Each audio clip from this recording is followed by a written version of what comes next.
What did you think about him making all these spots? Okay, so at the time, I was like, you could probably put 2 and 2 together, but if I'm the guy who's like, it's only got to be VX 1000 and there's no hip hop, how do you think I feel about filming manufactured spots? I'm pretty conflicted. Yeah. I'm conflicted by it. And so 2005 was a very different time too. Yeah, and a lot of this stuff a lot of people. He got a lot of flack. He got a lot of flack for it. And for me, I was young and insecure in many ways, and so I didn't want to catch like fallout for that. So you already had that in your mind of like, oh my god, I knew he was manufactured spots. Exactly. I knew he would catch flack for it. So if you watch his part, the stuff that I filmed is all the stuff that is like a real street spot, really. Yep. That was by design. Like for me, I felt like comfortable. I think I filmed like 1 or 2 tricks at like the bump to rail that he made, like the front nose, I think. He does a line with like the front slide. Board to fakie and then like the Rick flip on flat. I filmed that. I filmed that one of his little spots. Or I filmed that kick flip front board. I think I just filmed the kick flip front board. But yeah, because you have a line at that rail. Yeah. But I mean, let's be honest. I was conflicted. I was 50% of his part is literally like made up spots. Exactly, and that was hard for me because I was hard headed at the time. Right, I already thought like no hip hop in the video and VX 1000. So I didn't want to manufacture, or I didn't want to skate the manufactured spots. And he was the only one really doing that. And he was detailed. You saw there was one that was like the Allstate sign, no parking or something like that, or like he was. And that's the thing. It was his like level of attention to detail. He utilized that filmmaking, like how he viewed things, like storytelling. And he had like a friend that was a production designer. And so that's how he made those things look so realistic. Is his friend was a production designer, and you'd have to do that for a film. A lot of times you're set design. Yeah, exactly. You're making up stuff because the amount of time and energy it would take to find it in the real world would be crazy. To me, I think what is going through his mind is he's lost all this time with ankle surgery. And he needs to film a part. Yeah. So he's going to manufacture spots in places that doesn't have a skate that he knows he could film at. Yeah. Yep. And all produce locally and produce a part. Exactly. He did get a lot of flack for it. Even to this day, he still does. But also the landscape has changed too. I mean, for sure. Now if he did this nowadays, big chillin'. It'd be looked at differently. Yeah. For sure. But in 2005, people were tripping. For sure. And I was even of the mindset, like I had a hard time seeing footage when dudes would land on plywood. Right. I was like a purist. I was like a street skateboarding purist. Like if you couldn't skate the spot as it laid in front of you, I mean, I was okay with like duct taping a sign over a crack, but that was kind of the extent of it. I never brought Bondo anywhere. What about drop-in? Like you drop it on a piece of wood? The drop-in wood thing, I was split on that one. I was definitely trying to frame it out if I was filming it. Yeah. But yeah, because that stuff came in vogue. I remember and I think maybe, it's an easy position for me to be in because I'm not filming on those things, right? So I have to be, as an adult, I can look back at myself and be like, oh, Colin, you're like an idiot. A lot of the guys that were doing the drop-in or the landing, it's like the Rowleys, Artos, these guys they're on a hunt for these perfect rails to do something that hasn't been done before. And to find that at a spot that you can skate anytime without getting kicked out, that was hard. Mm-hmm. So they had to, either have like a landing or a roll up. And I wasn't filming with people that were looking for those kind of spots. So I think it was easier for me to be of that, position to be like, I don't really like that. I mean, I definitely wasn't talking shit on those guys. Those guys were fucking gnarly. It was just more of like, if we can just pull the wood out. So there is a clip in Skate-More actually. Geronda's a switch crook down this rail out in Newbury Park. Oh yeah. And it's one of those rails that lands on a seam, and you have the potential to like land back 50-50 or your wheels in the dirt and eat shit. And if you look at the warm-up footage of Geron and Mikey skating it, there's a piece of plywood in the dirt. And as they got confident, I was like, oh. It's a rail that everybody skated, right? MJ, Fake 5-0. Paper back tail too. Right. Exactly. Square rail. Square rail. Yep. Exactly. And I took the Mikey does Nollie 180 switch crook, and Geron does switch crook. And those were two tricks that they want to send you onto that seam because you're on top of your shoulders. It pushes you into it. Exactly. Did you ever talk to Berra after the fact that his part was getting so much flack? I mean, this is your video, right? This is your baby. Now, all of a sudden, I mean, it was focused on him, really. Sure. But did you ever talk to him about it? I don't know that I talked to Steve about it, but many people came up to me about it. Really? They're like, "What's up with Berra's part?" or "What's up with?" And and my kind of defense would be like, "Oh, dude, I don't know. He like made this stuff, and and like." I only filmed like the street stuff. I would try to be like plead like not guilty to it. Guilty by association. Yeah. I would always trip out. I didn't mind it because I thought he was so detailed with things, and he was doing hard tricks. Exactly. And I would trip out on photos that he would get. Like, that's right. He would run photos. He would run photos like that. I'm like, damn, that's wild to see that in magazines. Yeah. And it's also funny too because like we'd go to the barracks and the Allstate sign would be in the back, and we're like, yeah, dude, it's Allstate sign. Yeah. Like holy shit. Yeah, the jig is up at that point. 100%. And the yellow flat bars they would skate. Costin used them in Fully Flared too. Yeah, that was later. Yeah, those ones. Yeah, you know what? People would ask me about it. I don't think I ever spoke to Steve about it. I think Steve kind of knew that I was conflicted on it. Yeah. But also, like I said, a lot of that stuff's at night, and Steve was on these like night missions that I just couldn't be on. I did go on a couple. I don't think I filmed any of his night stuff. I think we went and we came up empty-handed. Some of the manufactured stuff fell into Fully Flared for sure to a degree. It wasn't that much, but it was definitely like Mike Mo, Guy. There was a couple things that were like, oh, that doesn't look like real. But hey, but at the time, like I the think time was changing though. Well, a little bit. I don't know. Well, you see the original barracks. The first barracks is in that Skate More part. Exactly. The little manual pad. Yep. Exactly. Yeah. And I think Ty filmed that. The half cab. It was like half cab Manny manual. backside flip. Mm-hmm. Mike Mo's front crook tray flip out. Yep. Yeah, the fakey front crook. Yeah. Yep.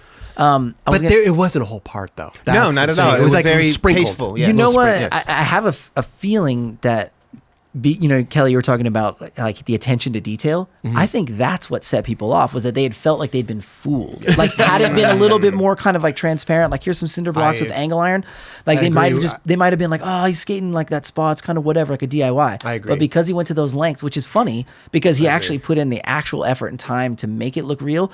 I think there was also a bitterness too, like, yo, where's that Allstate sign? Yeah. Like, people wanted to like go skate that thing. People are driving by. There ain't no Allstate sign. No, here. totally. There ain't no Allstate sign. That's spotted by the house, and I was like, this dude just did. For sure. Look at this. I think there was a little bit of kind of like they'd been taken for a ride, which is, he wasn't trying. He was like, I think he was just trying to like do it. And then like, you don't ever have to discuss it. You just do it. And then I think people were like, wait, that's not, like you said, they would drive by a spot that they recognized, and then that obstacle's not there. Yeah. Going back to like his movie background and set design and everything, it was like normal. It was normal for sure. He's like, oh, this is what they do in movies. Like, I'm just going to bring that to skateboarding, and it's going to be rad. Yeah. Exactly. And I think, it just was. Wasn't met with the same reaction. Well. Right. But I full-heartedly agree with you that it was the wool being pulled over people's eyes. Or that's how they took it. I think they took it like that. That's why it was received so poorly. Yeah. But ironically enough, he goes on to make the Barracks, which is essentially just manufactured street spots, and everybody and their uncle wants to come skate it. So it was like he might have just been a little bit ahead of the curve, because the internet wasn't really popping off yet in terms of being able to film something one day and post it the next day. That wasn't there yet. Yeah, it's amazing. If we do that now, I think it would be acceptable. You know what I mean? I think so. And like really make a dope spot. And I made that. Now it's no longer there. Well, I can say one. I can say one that, and I don't think I'm like blowing up anybody's spot. Jason Hernandez made a very realistic spot that's not real. It's like I think the one they skated back in the day all the time. It was like two ledges. No, it's like a bump over like a handicap rail kind of railing, and like Stefan had like a switch flip over it a few years ago, and I want to say Karsten had like the cover of like when Nike Chronicles came out. It was a cover? It was like a 360 flip cover, like super. It's just like a quick little like hit over just like a railing. So the railing, the railing's perpendicular to the bump. The railing was fake. The railing's fake. So I drive by that school all the time. I take a ceramics class on the other side of that school, and I see the bump every day, and there's no railing. Interesting. And there's two bumps in a row. And I remember being like, it was one of those where I'm like, wait, there's no railing there. And then it was all, he just bolted it in the ground. Well, also you got like, he made the Hernandez ledge, Jason Hernandez ledge. True. But those looked like the DIY though was fully acceptable. This one looks legit. Like sure. the railing that he chose and everything looks like the kind you'd find at an elementary school. Like it looks very official. Yeah. And there's no attempt to be like, hey, we made this. Okay. So my point being, I don't think anybody's up in arms over the fact that that wasn't real. Like, no one would care. It still looked cool. Right. Totally. And I think going back to the fact too, I mean, like people were doing stuff like Mark Johnson had a bunch of clips that filmed in Dwindle with a black background and just skating piece of wood, right? Was it in Yeah Right maybe? Or wait, what was it was in Yeah Right. Back nose grind, nollie backside flip. Yeah. Yeah, right. Yeah. That was in Yeah Right? Yep. Yeah. But you know, he's not trying to fool anybody. It's just like, hey, it's just a black back. There were curtains. Sure, there was like an attempt to kind of like set dress it a little bit, and then I think that's the thing. Yeah, Steve was just like, oh, I can do like the real fucking thing, like and then people just weren't ready. They weren't ready for that, I guess. Yeah, so myself included. We have a lot to unpack. I mean, I know we've been talking about skate more for a long time. We could talk about skate more this whole episode, but I don't want to do that. I want to talk about a lot of other stuff that you've done. Unless there's anything you want to touch on with skate more because you worked with just working on your part or anything? That was definitely one of my, I think, most impactful parts for myself because taking the time and the dedication to know that I really wanted to come through for this video, and you really like helped me through that process, bro. Because I definitely. I was a little salty from Yeah Right. So this was that was a very a time in my life where I was just like I had to lock in and make sure that I had to come through for myself, and but not only for DVS and for Colin. Yeah, and you could get like a W under your belt. Yes, like for your, not only for everybody to see, but you're just yourself, totally, especially too. Definitely, dude. I grew I was 18 when that came out. No, I was like 19, 20 actually. Okay, and I was like, this is one of the last videos where I was like watching it all the time. Yeah. You know, as you got older, you're like, okay, you're not watching all the new videos all the time. You're trying to make your own. You're yeah. But like, I was a huge fan of this, and thank you guys, both of you guys, for making this. And it influenced a lot of skateboarders to get involved in skating and like the progression of skating. So and a good feeling video. The fake spot. I know. That was the first line in the video. First line, he's skating the fake spot. We had to get it out of the way. And then it was like all into the street stuff. So I thought it was a good feeling video. It was actually. I was really proud of it. And I knew that was probably my only opportunity to like work with that level of like a group of skateboarders. Like in one place, that's nuts. Daywan, Jerron, Dill, Berra, Huff, all-star cast. Yeah, I mean, I was like, when is this going to happen again? Because these guys have other sponsors, and I'd already knew that because of like that first year of me working there. Everybody's getting pulled in all these different directions. So once it was like, oh, we can focus on this, I was like, let's do it. And it was DVS's first video. We are going off the fact of like the other shoe companies are coming out with their little videos. DC is probably working on one. They were, and theirs was we were looking to that one as like, oh shit, like what's DC gonna do? Because DC was huge. They got and money. And they had Greg on board, and Danny was just the mega ramp was all brand new. I mean, they were like, and I'm sure you coming from 411, this is like your chance to like. Oh, for sure. Show what the hell you can do. Well, I left 4-1 for DVS to do that because 4-1 was great, but it was like always this like ever-changing cast of people coming through, and you're working on a rookies with this guy and a profile with this guy and a wheel of fortune. It was very quick, and like the turnover was quick. Right. And I wanted to focus on like a team and make like I wanted to make a video like the videos that I grew up on. Sure. Like like I loved videos growing up, and to not have an opportunity to make one, I could feel it like irking at me. Like, damn it. And some of my other peers at 4-1 had recently left and were making team videos, and so there was definitely like not jealousy, but more of like, damn, like they're doing it, like I want to do it, I got to make a video, so. Was 4-1 on a quarterly drop at that time, or was it still monthly? Every other month. So 6 times a year. Okay. But there was also like a best of and like a Tampa, and so even though it was only 6 regular issues, it was like about a dozen issues a year. Once you factor in like the best of Tampa, Vancouver. Were you editing Europe at all, or were you editing 4-1 stuff, or were you just filming? Oh, you were editing too. I mean, if you want to, we can talk about the 4-1 stuff if you want. Really quick though, Dubs, going back, is this one of your best? Like, in your opinion, is this one of your best parts or favorite parts? I should say. One of my favorites, and definitely.